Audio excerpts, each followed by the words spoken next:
Ladies and gentlemen, please put your hands together for what gives me great pleasure to bring this man on stage for the first time ever, Oliver Spencer.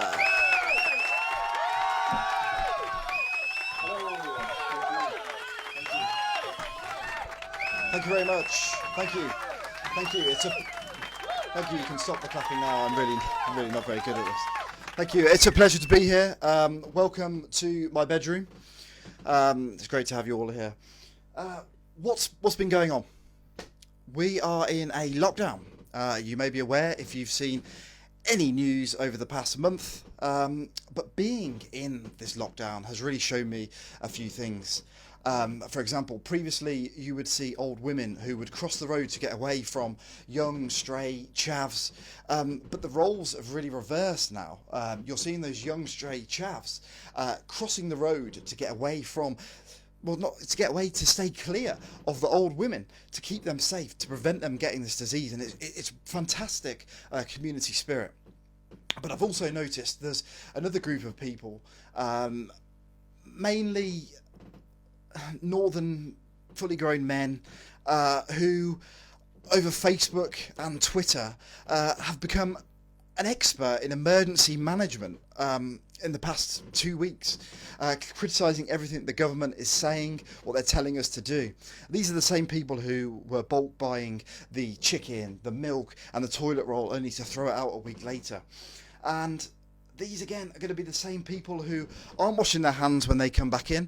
They're sneaking out for 2 lots of exercises a day, and at the weekends they're driving 50 miles up the road to get away from their families for a couple of hours or so. And this is why the disease is going to continue to spread, and we're going to be stuck in this lockdown for longer.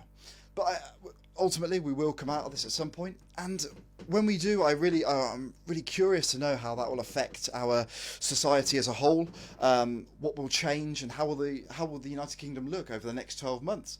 For example, will we see a baby boom in 9 months' time? Or will we see an increase in divorces? And, you know, the main question I think we're all asking, how long will the Thursday night clapping last? You know, it started great. Everyone was out there for 1 minute. We clapped for a minute. We went back inside. Saw neighbours you haven't seen before. But every week the clap's getting longer. People are bringing pots and pans out now. Even last week, my neighbour, he brought a trumpet out.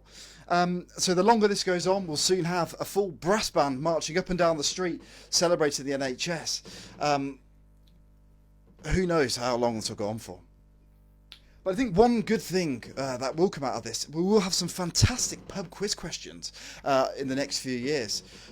For example, a team will be sitting there, the quiz master will say, which nation won the European Championships in 2020? Nobody won it. Yeah, remember, it was postponed because of that coronavirus. You remember? Yeah. Or can you name 5 world records that were broken at the Olympics in 2020? It's a trick question. No, it really is. No, remember the COVID-19 lockdown? Yeah, they had to cancel the Olympics. No, it's a trick question. You remember? Either way, we will be through this at some point over the next few months. But until then, everyone stay safe. Thank you very much. Thank you.